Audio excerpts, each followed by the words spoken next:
Bismillahirrahmanirrahim. Assalamualaikum warahmatullahi wabarakatuh. Di sini kami ingin mempresentasikan hasil diskusi kami. Sebelumnya, perkenalkan nama saya Astri Ayudi Nur Asri dan teman saya Kris Cahaya Riazega. Ekonomi dan mata pencaharian penduduk Melayu. Mata pencaharian budaya Melayu merujuk pada proses atau aktivitas ekonomi dan pekerjaan yang dilakukan oleh masyarakat Melayu yang tidak hanya bertujuan untuk memenuhi kebutuhan mereka sehari-hari, tetapi juga untuk mencerminkan nilai-nilai, tradisi, dan identitas budaya mereka. Ini mencakup cara-cara yang dilakukan oleh masyarakat Melayu untuk mengolah sumber daya alam dan menjalin hubungan sosial, serta bagaimana praktik-praktik tersebut dapat terintegrasi di dalam kehidupan mereka. Di dalam budaya Melayu Riau, ada yang dimaksud dengan sistem perasuk, yang dimana sistem perasuk ini adalah sebuah pentahapan jenis pekerjaan produktif untuk memenuhi keperluan dan hajat hidup. Sistem perasuk biasanya disesuaikan dengan musim dan jenis pekerjaan yang dilakukan.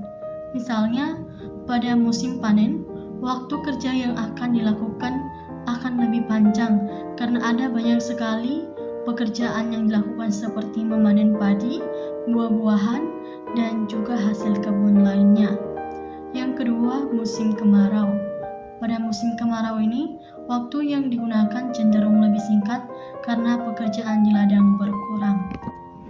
Adapun beberapa tahap yang dilakukan pada sistem perasuk ini adalah: pertama, tahap persiapan, di mana pada tahap persiapan ini kita menyiapkan semua peralatan yang dibutuhkan untuk bekerja seperti cangkul, parang, ataupun alat tangkap ikan. Yang kedua, berdoa, membaca doa sebelum memulai pekerjaan sebagai bentuk rasa syukur dan meminta perlindungan kepada Tuhan.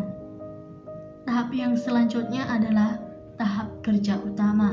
Pada tahap kerja utama ini ada 3 hal yang harus kita lakukan. Pertama, bekerja di ladang, seperti mencangkul, menanam, atau memanen tanaman. Yang kedua, menangkap ikan dengan menggunakan perahu atau alat tangkap tradisional. Yang ketiga, membuat kerajinan, seperti membuat anyaman, ukiran, dan berbagai jenis kerajinan tangan lainnya. Tahap yang selanjutnya adalah tahap istirahat. Pada tahap ini, kita mengambil waktu untuk beristirahat dan minum air, serta kita menikmati makan siang yang telah dibawa dari rumah. Tahap yang selanjutnya adalah tahap pekerjaan ringan. Di dalam tahap pekerjaan ringan ini ada 2 proses yang kita lakukan. Pertama, mengerjakan pekerjaan rumah seperti mencuci baju, membersihkan rumah, dan juga memasak. Yang kedua, berinteraksi sosial seperti berkumpul di rumah tetangga. Yang tahap terakhir adalah tahap malam. Pada tahap ini kita beristirahat setelah melakukan pekerjaan seharian. Sistem yang selanjutnya adalah tapak lapan. Tapak lapan ini merupakan sebuah konsep dalam budaya Melayu yang menggambarkan 8 jenis pekerjaan atau mata pencaharian utama yang dilakukan oleh masyarakat Melayu. Adapun jenis mata pencaharian tersebut adalah: pertama, pertanian.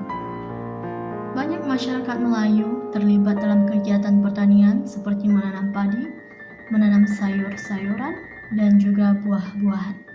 Yang kedua, perikanan.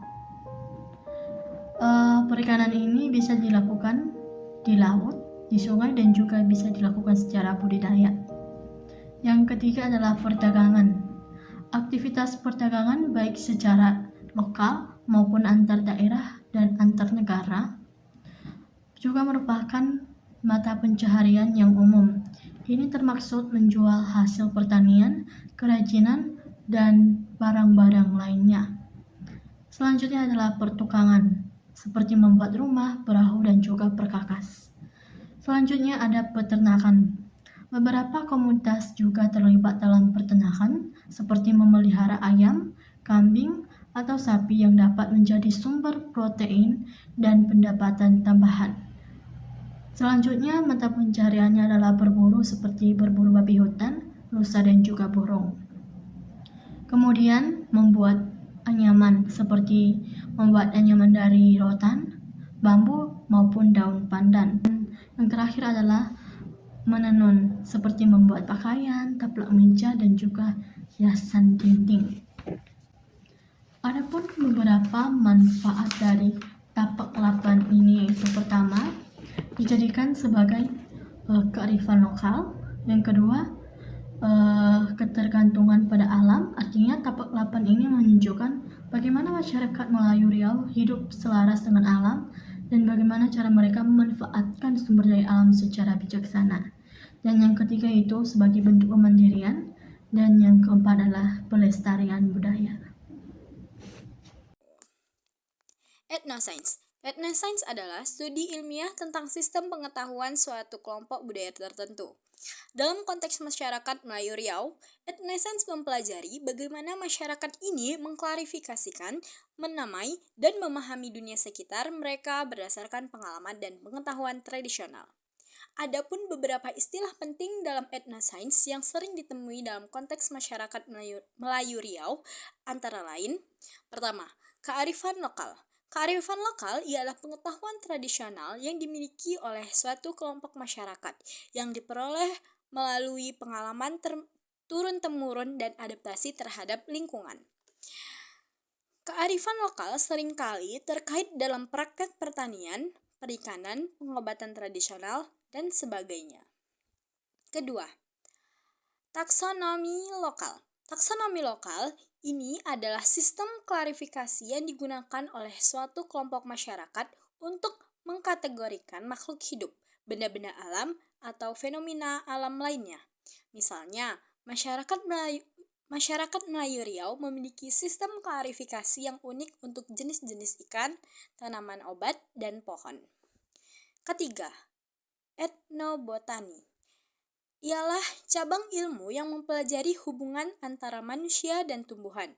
Masyarakat Melayu Riau memiliki pengetahuan yang luas tentang berbagai jenis tumbuhan, termasuk khasiat obatnya, serta cara pemanfaatannya. Yang keempat, etnozoologi ialah cabang ilmu yang mempelajari hubungan antara manusia dan hewan. Masyarakat Melayu Riau memiliki pengetahuan tentang berbagai jenis hewan, habitatnya, serta cara berinteraksi dengan hewan tersebut. Etnometeorologi ialah cabang ilmu yang mempelajari pengetahuan tradisional tentang cuaca dan iklim. Masyarakat Melayu Riau memiliki pengetahuan tentang tanda-tanda cuaca, musim, dan pengaruhnya terhadap kehidupan sehari-hari.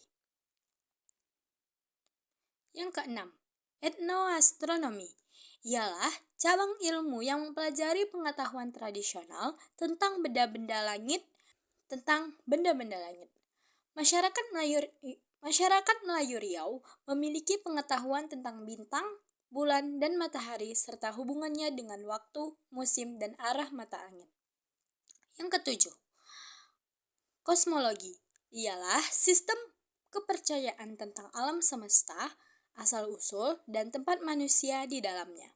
Masyarakat Melayu Riau memiliki kosmologi yang unik, yang seringkali dikaitkan dengan kepercayaan animisme dan dinamisme. Kesimpulan, mempelajari budaya Melayu Riau khususnya melalui konsep peresuk, tapak lapan, dan etnoscience adalah sebuah perjalanan yang menarik. Kita tidak hanya belajar tentang sejarah dan tradisi, tetapi juga tentang nilai-nilai kehidupan yang universal. Dengan memahami budaya ini, kita dapat menghargai kekayaan warisan budaya Indonesia dan menginspirasikan generasi mendatang untuk melestarikannya. Baiklah, sekian hasil presentasi kami. Terima kasih. Wassalamualaikum warahmatullahi wabarakatuh.